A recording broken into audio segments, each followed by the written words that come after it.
Chapter 11, Consequences.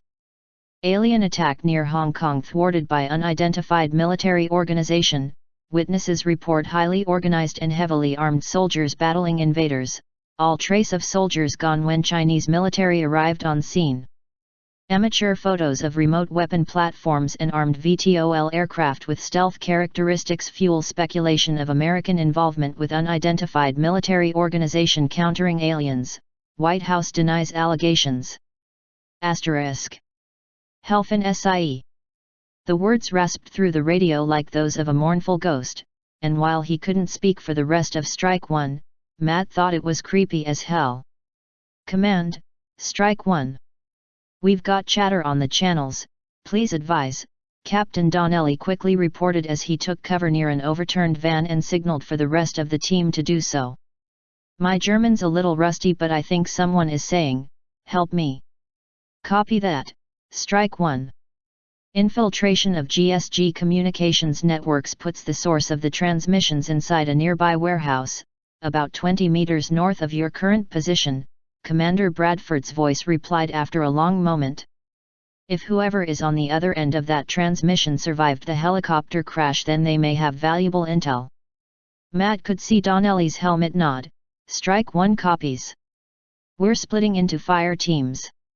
5 and up, patrol the perimeter of the block and look for survivors or hostiles. Everyone else is on me. We're heading for the warehouse. A chorus of acknowledgements rang through the Strike 1 squad channel and the 8 soldiers split into 2 groups of 4. Matt didn't spare any attention to the second fire team as he formed up behind the captain and the others to leapfrog towards the warehouse at the end of the street. Helfin Sie. Whoever that is, they're definitely asking for help. They might be injured, Rommel translated, and he subconsciously patted one of his belt pouches for his first aid gear. Donnelly nodded again and motioned towards the door. Command, Strike 1. We are breaching the warehouse now. With that, Hale slowly opened the door and stalked into the room with her shotgun leveled. Rommel and Donnelly followed with their rifles up and Matt brought up the rear. In contrast to the destruction and bodies outside, the warehouse was completely untouched, with boxes and pallets of products stacked in neat, orderly rows. The only thing out of order was the shoddy lighting conditions indoors, where every other overhead light seemed to be flickering or entirely dark. It was a good approximation of hell for just about any soldier, with multiple lines of sight from deep within the darkened warehouse and little cover nearby the door that Strike 1 hustled through. Despite Murphy's Law, the soldiers were able to make it to the first row of pallets near the loading dock and take cover without incident. A long moment passed before Donnelly motioned for the team to move ahead, only for everyone to freeze as they heard those words again. Helfin Sie. The words were heard in stereo, through the radio in Matt's ear as well as hearing the speaker himself. A shuffled footstep echoed in the warehouse, followed by what sounded like metal scraping on the concrete. All eyes turned in the direction of the sound. Contact, center aisle, Hale reported crisply, and the shape of a human in tactical gear could be seen staggering towards them in the flickering light of the aisle. He leaned heavily on the row of pallets beside him with each step and his head drooped, and Matt could make out the distinctive shape of a pump-action shotgun dangling from one hand with its muzzle dragging on the ground while the other held a grenade. Rommel, get him into cover. We'll cover you, Donnelly ordered. Grenze Schutzgruppe Freundschaftsspiel. Rommel called out in German before slowly rising from cover with both hands raised. He let his rifle dangle from his strap as he slowly produced his first aid kit with the Universal Red Cross symbol clearly emblazoned on it. Legend Sie Waffen auf dem Boden, und wir können ihnen helfen, wenn Sie verletzt sind. Helfen Sie, the GSG soldier moaned, and he stopped his advance but didn't drop his weapons. Rommel stepped out from behind the pallet while keeping the first aid kit clearly displayed as he approached. There's no obvious injuries, though his slurred speech and lack of balance might be due to concussion, Rommel summarized quickly as the distance closed before turning back to the GSG soldier. Mach dir keine Sorgen, hier sind wir stark. Warum just du nichts senken Sie ihr Waffen und wir können Sie fixiert up? J.A. The GSG soldier slowly raised his head to look squarely at Rommel, and for a second the light above him stayed on before flickering out again. The GSG soldier's eyes were rolled up into the back of his head, and the blood vessels around his head were swollen to the point of being visible from Matt's current position. Also visible in that brief moment was a thin tendril of violet energy from the back of his head further down the aisle to a grey humanoid the size of a small child with big black eyes and no discernible mouth. Toad Mitch!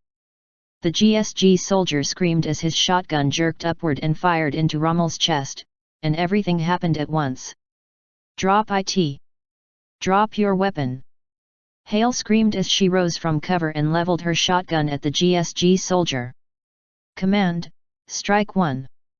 Donnelly yelled in the comms, GSG survivor is hostile. Rommel's down. X-ray spotted end of the aisle. Matt shouted as he rose from cover and drew a bead on it with his rifle. Gott verzi mir, the GSG soldier wailed, and both the shotgun and grenade clattered onto the concrete. The lever from the grenade clattered to the ground beside it a second later. The grenade detonated and the GSG soldier was reduced to meat. Rommel fared no better as the blast caught him as well. Before any of the surviving soldiers could respond, bolts of green energy began to light up the warehouse. Lines of fire crisscrossed the length of the warehouse, as well as from the aisles on either side, pinning Strike 1's survivors perfectly. Harris! Flank the X-rays now or we're dead. Go now, we'll cover you. Donnelly suited action to words and began to spray lead down the aisle in the direction of their attackers, and Matt didn't waste the opportunity. He was up and sprinting towards one of the wall-side aisles, and he felt a thrill of horror as an alien began to round the corner he was heading for. Unfortunately for the alien, Matt's reaction time was quicker. A running kick directly to the alien's featureless face sent it sprawling to the floor, where it was quickly dispatched with a quick rifle burst. He rounded the corner and caught sight of another alien caught out of cover. A quick double tap brought that down, and Matt continued his flanking maneuver. Command, Strike 1. Hale is down. We need reinforcements, and Donnelly's report terminated abruptly with a burst of static, and Matt suddenly found himself very alone. He caught sight of another alien as he rounded the corner and raised his rifle to fire a burst, and that movement saved his life. A burst of green energy came in from an unexpected angle directly at his upper chest, and his rifle took the blast and melted into uselessness in his hands. The blast caused Matt to stumble as he halted his trajectory and fell back into cover. His pistol came out reflexively and put 3 shots into the head of the alien that nearly killed him. The brief moment of reprieve didn't last as Matt heard movement and found himself looking at the blank face of another alien that had crawled on top of the cover he now hid behind. One thin limb pointed towards him, and a device on its arm began to glow green with energy. That was as far as it got as Matt put a round in its left eye. Like a puppet with its strings cut, the alien tumbled from its perch and smacked wetly in front of the surviving soldier. A second shot was fired, then a third, fourth, and fifth, and a dozen more times into the dead alien.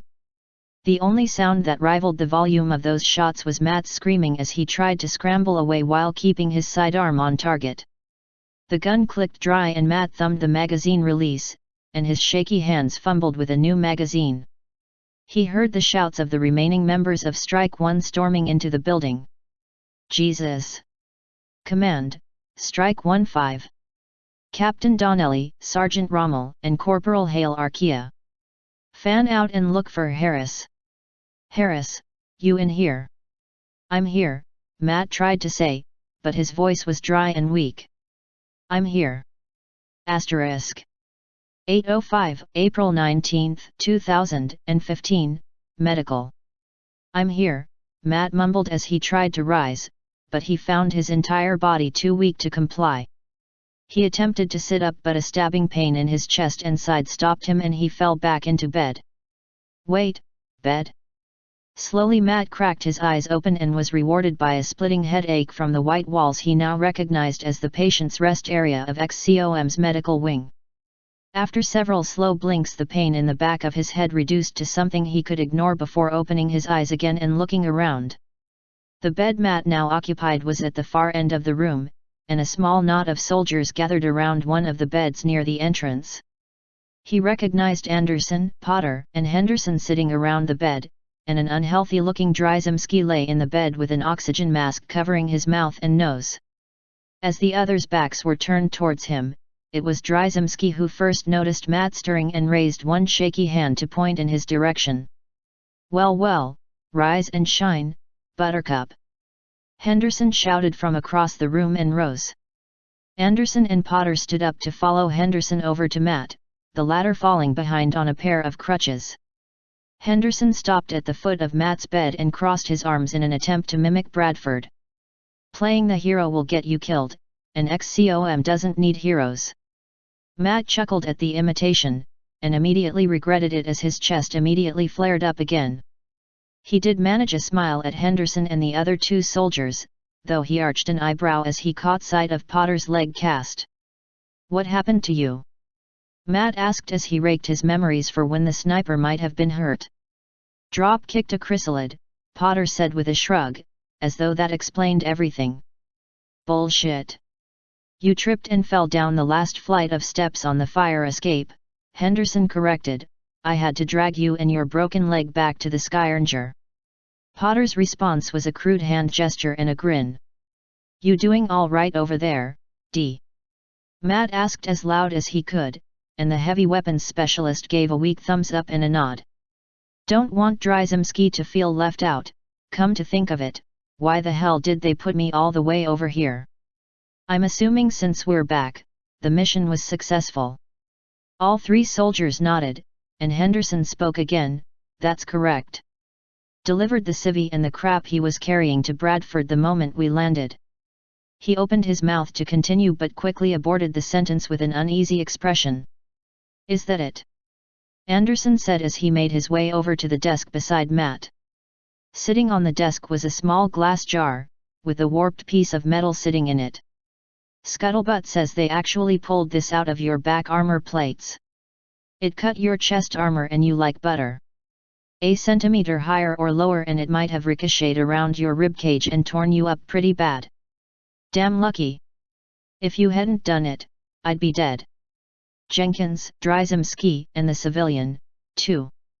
Matt nodded wordlessly to accept his thanks before addressing the subject they had all been avoiding. "Fowler and Lee. They've been added to the wall," Potter said solemnly. "The other teams had some minor wounds, but no casualties." Again morbid silence fell over the group, and Matt noticed one rather noteworthy person was missing. "Where's Lana? I imagine she'd be either here with you guys or wounded and here anyways." Henderson's face became pained, and the two other soldiers shared his expression. "I haven't seen her since the end of the operation," he said slowly as he fixed Matt with a serious look. "Bradford had her report to the briefing room the moment we landed. I'm afraid I have to ask, what the hell did you two do? Bradford's always met us at the landing pads, but this time he was powered with the wrath of an angry god." "What? Seriously?" Potter added nervously. "You know Bradford's famous for his glares, but this one felt like it could melt rock. Then the doctors and scientists started asking us questions over the past few days about you two. Really weird shit. Speaking of weird, how'd you and Lana pull that Houdini act in the Skyranger before we embarked?" All eyes turned to Matt, and he squeezed his eyes shut as he tried to recall the events preceding the mission. "The Skyranger? Before that we were in the armory and everyone ignored us, then there was the run through the corridors from the Stardust lab, then the teleport from the Skyranger hangar." He rubbed his eyes as he tried to concentrate. "I know I'm forgetting something. I know it. Oh. Oh crap." Before any other questions could be raised, the door to medical slid open to reveal Bradford in all his terrible glory, followed by a significantly less intimidating Valen. Henderson, Anderson, and Potter stood at attention and stepped aside, although Potter wobbled in place slightly as he tried to keep his crutches out of the way. Bradford and Valen walked past all three without as much as a glance. "I need to speak with Corporal Harris privately," was all he said as he turned his baleful glare upon the bedridden soldier. The remaining members of Strike 1 beat a hasty retreat and a worried look over their shoulders before Valen pulled a privacy curtain around his bed. "Corporal, explain to me exactly what happened before the operation in Hong Kong," Bradford ordered as he maintained his glare. Matt closed his eyes and collected enough of his thoughts before answering. "Prior to the start of the operation, Private Jenkins and I assisted with escorting our guest to the location in question," he started, and deliberately kept the details vague. "Dryzomski's on the other side of the room, but he's still got ears. After the alert was raised, we made our way back to the guest quarters. Before we could leave for the armory, the guest, For the briefest of moments, Bradford's glare left Matt to glance at Valen. The scientist nodded after looking at the tablet in her hands, and suddenly the glare was back on him. "Just so we're clear. After leaving guest quarters with potentially detrimental effects on yourself and Private Jenkins, you proceeded to the armory and took part in the operation? Without knowing if those effects would risk your life or the lives of your teammates, or the security of the operation." Bradford's voice was quiet and even, and was all the more terrifying for it. "Yes, sir," Matt replied with the only acceptable answer. "Explain yourself." "Now. Private Jenkins and I entered the armory, and I made the call to take part in the operation. Jenkins followed my orders. I felt that the greater risk was sending Strike 1 short-handed." The words came easily, and Matt had a sinking feeling that every word was another nail in the coffin of his career. "And during the operation in question, you two eluded the notice of the aliens in combat several times, accounted for a quarter of the confirmed kills, 2 live captures, and ensured the completion of the mission and the survival of your teammates by putting yourself in direct and immediate danger." Bradford further added, and Matt did well to hide his confusion. The commander turned away from both Valen and Matt and crossed his arms in front of him before nodding and turning back. "For your actions before the operation, you are suspended from combat operations. You will assist Dr. Valen with the documentation of the effect that was placed upon yourself and Lana, and any testing she deems fit to run. Once this is documented to Valen's satisfaction, you may return for active combat operations." Just as the punishment began to sink in, Bradford continued, "For your quick thinking and risking your life to ensure the success of the operation and the survival of your fellow soldiers without hesitation, I am promoting you to sergeant, effective upon your return to active duty." And just as that news registered in Matt's mind, the commander finished, "If you threaten the integrity of an operation in this manner again, you'll spend the rest of this war in a cell." Without another word, Bradford turned and walked out with Valen fast on his heels, leaving a thoroughly bewildered soldier behind. *910, April 19, 2015, Stardust Labs. Twilight Sparkle was worried. It had been 3 days since Matt and Lana left for whatever their jobs entailed, and she hadn't seen them since. Charles had stopped by several hours after the two had left to inform her that they were all right and the spell was no longer needed, and she hadn't seen him since, either. Kim and Joel were conspicuously absent, also. She hadn't seen another human for almost 2 days, and that contributed greatly to her worries. Twilight stepped over to her desk, where a fresh collection of food awaited her. Each morning the basket was refilled while she slept, since it was always full in the morning. "I'm going to stay up tonight and ask just what's going on," she resolved as she eyed the other items on her desk. On one side there was the tablet she was using to learn the English language, while on the other was the book that Charles had given her. After waffling for a few moments, Twilight settled on the book. The book's condition wasn't the best, its paperback nature making it more susceptible to the wear and tear it no doubt suffered through hard use. With a gentle application of telekinesis she pulled the ragged cover open and arched an eyebrow as a block of text was on the open cover that appeared to be handwritten. The text itself was the mostly recognizable lettering she was becoming familiar with, in large block letters that made them easily readable. "Dear Ellie," Twilight muttered to herself as she started reading, "when you're old enough I hope you'll learn to love reading as much as I do. Written words when strung together have magic to them that can create worlds and heroes the likes of which we have never seen. Virtually anything can happen with every turn of the page. Hold on to that wonder and you'll go far. Grandpa Ray. She reread the text again before shrugging. Ray. I'll ask Charles who Ellie is the next time I see him. The next page flipped over, but before she could continue, the door chimed and opened. Shen and Joel appeared through the doorway and offered Twilight a smile and a wave that seemed just a little bit forced. Good morning, Twilight.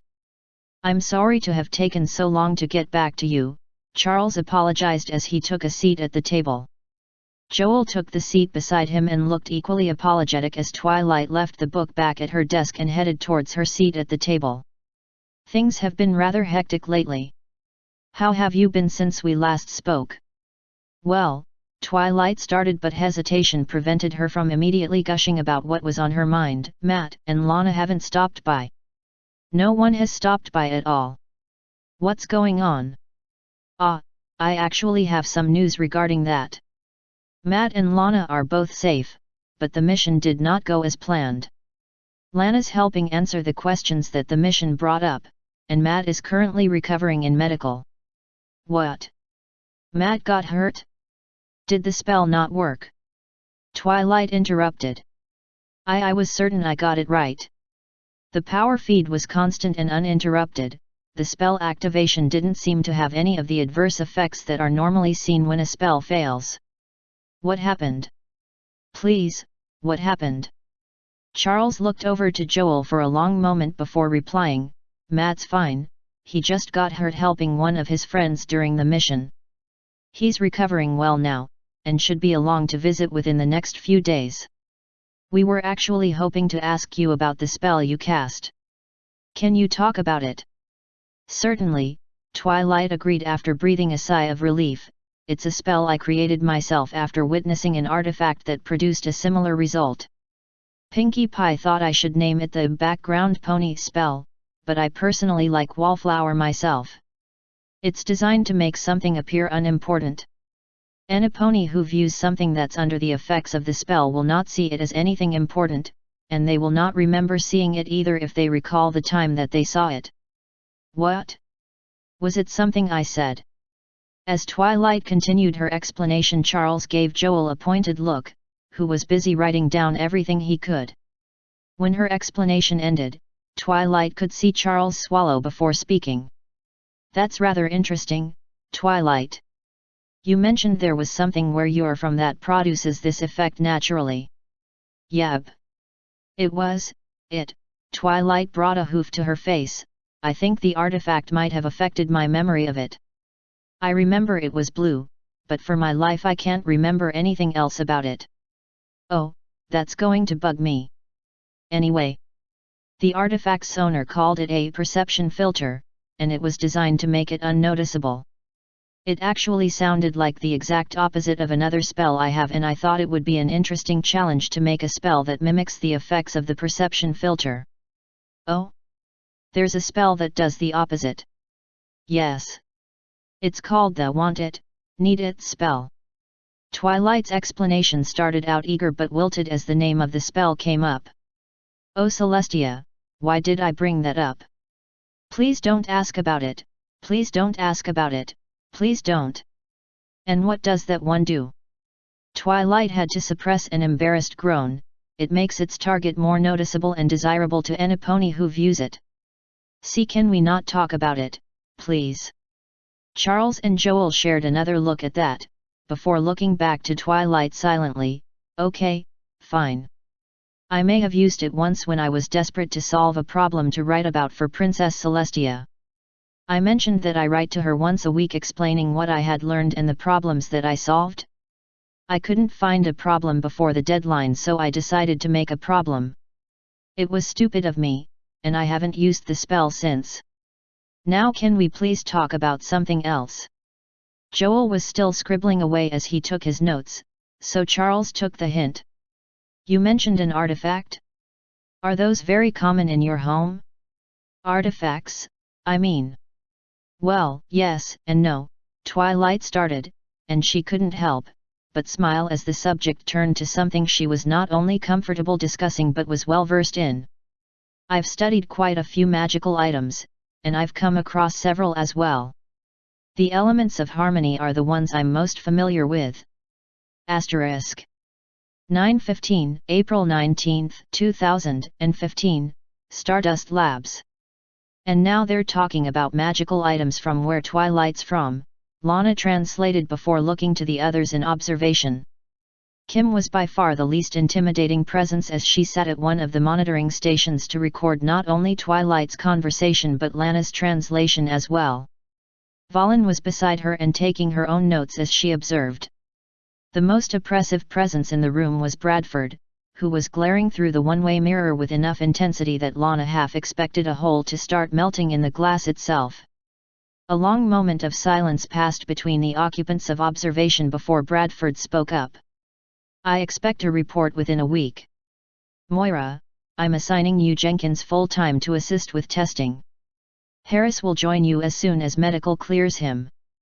I want to know every last strength and shortcoming of this ability by the end of the month, as well as the details you can manage to gain from this other ability that it mentioned. It will be done, Commander. One last thing, Bradford turned to face Valen directly, and Lana couldn't help but look away from the look he was giving her. Valen weathered it far better, she withered only slightly under that glare. This subject has responded to positive reinforcement and social engagement over professional distance and orders. Lana could see Valen's eyebrow twitch, and the grip on her tablet tightened to the point where her knuckles were white. What are you proposing? She asked through gritted teeth. I am proposing that you treat the subject with a modicum of respect, Bradford answered levelly. While the two were speaking in a cordial if somewhat forced manner, Lana couldn't help but imagine a clash of two giant titans as the two monumental willpowers tried to overpower the other. Be polite, and if it refuses to perform a task you ask of it, do not press the issue. Your suggestions are appreciated, but these are not suggestions, Bradford interrupted, and his tone of voice became tight and clipped. The practices and testing procedures of the science team are wholly at my discretion, Valen replied tersely but withered even further as Bradford's glare took on a whole new level of wrath. Unless those practices directly threaten the safety of this facility or the XCOM project, which is my purview, Bradford's voice hadn't raised a decibel, but to Lana's ears he might as well have been screaming. I've reviewed the footage from your testing procedures, and your behavior with the last round of testing was wholly unacceptable. I am starting to doubt your professional detachment, Doctor. Detachment? You question me when Shen's presence during testing is likely the only reason you are alive. He has been a calming influence on the subject since its capture, and he was also the first to realize the potential threat it poses if it feels endangered. Tell me, Doctor, what do you feel would have happened during your last test if Shen had not been there? Are you confident in the countermeasures you have developed thus far to contain the subject if it feels threatened enough to act violently? Are you confident in our current capacity to defend ourselves from it if such violence were to occur? Valen's jaw clenched, and the hand not clutching her tablet balled into a fist and began to shake slightly as Bradford continued to scowl at her. I understand, Commander, she ground out as she broke eye contact to look away. Bradford's glare held for just a moment longer before nodding. I want that report in 1 week, and a comprehensive report on all your findings by the end of the month. And I do not want to hear about any more problems from this project. Am I clear?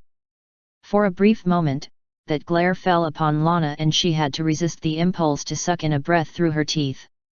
And then the moment was gone as Bradford turned and walked out of observation without another word.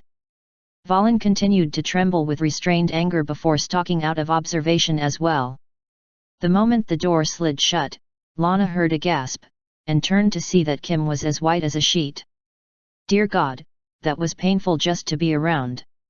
I imagine Dr. Valen is going to be rather terse for the next few days, Kim predicted, and Lana could only nod her head in agreement. Perhaps I'll lay low in one of the other labs until things cool off. Say hello to Twilight for me. And with that, Kim beat a hasty retreat from the lab as well, leaving Lana alone. With nowhere else to go, she left observation and rounded the corner to Twilight's habitat. "Lana." Twilight greeted with a wide grin and a waved hoof. "I was so worried after you left. I haven't heard from Matt or Charles or you or anyone. How did it go?" "Charles said Matt got hurt but he's all right now, is that true? Where have you been?" "Hey, Twily, 1,000 apologies for my absence." Lana smiled and shrugged sheepishly. No sense in making her feel guilty about my stay in the brig until Bradford sorted out this whole spell nonsense. "But I'm back. Matt got a little banged up, but he'll be by as soon as he can." Lana pulled up a seat at the table and wrung her hands before continuing. "We're both really glad that you're willing to help us, Twilight. I want to be clear on that. But I also have to be clear that it can't happen again. It worked out this time, but we can't have you using your abilities on us in potentially dangerous situations, especially without warning beforehand." "What? Why?" Twilight looked crestfallen at the refusal of her help. "Twilight, do you remember the first time I brought Kim to visit?" Joel asked quietly, and Twilight turned to nod. Twilight opened her mouth to agree but caught herself, then looked down. "I'm sorry," was all she could manage. Now, Lana's right. We're all glad you're so willing to help, but the rules must be followed for everyone's safety," Shen said gently. He paused for just a minute before continuing, "Would you be up for testing this spell of yours tonight or tomorrow? I imagine since it's so new you might like to test its boundaries in a controlled environment." "I'd like that a lot." Twilight agreed immediately. Lana smiled as the touchy situation resolved itself and fished in one of her pockets for the item she was looking for. "Well now, who's up for a game of cards?" 8:30, April 21, 2015, Barracks. "I do not belong here," Shaojijang thought to himself as he walked the barracks corridors towards the mess hall. Other soldiers nodded to him in greeting but their suspicion was palpable. They do not trust me or my motives. I do not blame them. The soldiers he had met were respectful but terse every time that he had spoken with them, and he understood that his actions on the battlefield were the only reason they were even speaking to him at all. Gossip was the only thing in the universe that traveled faster than the speed of light, and it had made the rounds that the last mission had resulted in 2 of their friends getting killed. It had also spread just as quickly that the mission objective was offered by a member of a known criminal organization to ex-COM, and his price was safe haven from his former colleagues. "They think I am a thief, a traitor, and a criminal. That I bought my safety with the lives of their friends." He grimaced as he retrieved a bottle of water from the dispensary and headed towards one of the isolated tables on the edge of the mess hall. "I will earn their trust, through blood and sweat if I must." Zhang mused as he considered the other rumor that was making the rounds. Shaojijang had carried one of his saviors across his back and to safety, and that had earned him enough respect to offer his services to his new hosts. And so the former criminal found himself wearing the uniform of his hosts and eating in their common areas rather than by himself in a comfortable if somewhat restrictive cell that he imagined other civilian collaborators found themselves in after they had been procured by ex-COM.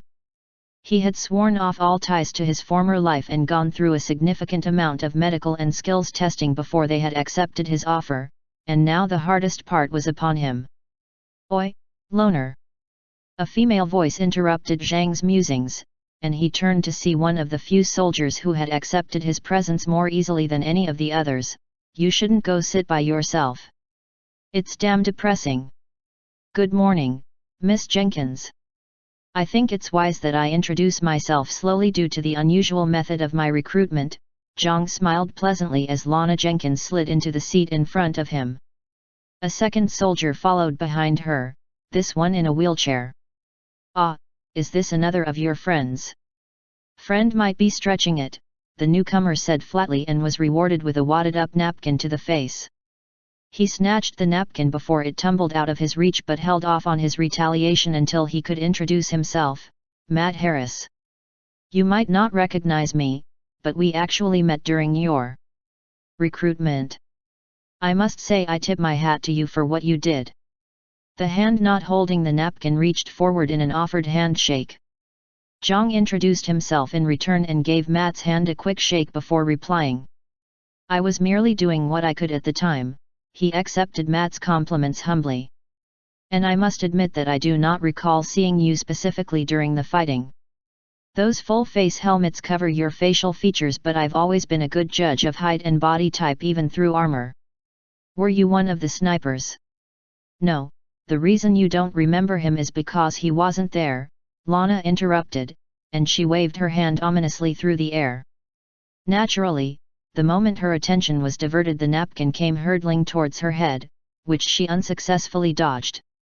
Don't listen to her, man, Matt said with a sympathetic smile on his face. She's full of crap, and if you spend too much time with her she might rub off on you. I may have come to that conclusion already, Zhang agreed with a ghost of a smile, and suddenly it was his turn to avoid the napkin projectile. Please forgive me if I'm prying, but how were you injured? I recall one of the snipers with a broken leg, and your heavy weapons expert was unfortunate enough to get caught in some of the alien poison. I don't recall seeing you get injured. Oh, I did something stupid with an alien grenade. Piece of shrapnel pierced my armor and messed up one of my lungs. Doctors called it pneumothorax, I think, Matt summarized after a long moment, and when Zhang's eyes fell to the wheelchair he elaborated. Yeah. The chair. The doctors pronounced me on the road to recovery, but they don't want me walking around and straining myself just yet. And if I black out it's a bit harder to get hurt while in one of these than walking around. It seems a wise precaution, Zhang agreed with a nod. I hope I can get out of this silly chair soon, though. Makes me feel like an invalid. That's 'cause you are one, Lana supplied helpfully. Oh, bite me, Jenkins. Whatever retort she may have supplied was interrupted by their watches beeping. Both looked down at their watches and sighed. The synchronous movements and reactions caused Zhang to raise an eyebrow, but he quickly schooled his features into careful neutrality as both looked up at him. Sorry, but I'm afraid we've got to bail. Prior obligations and all that.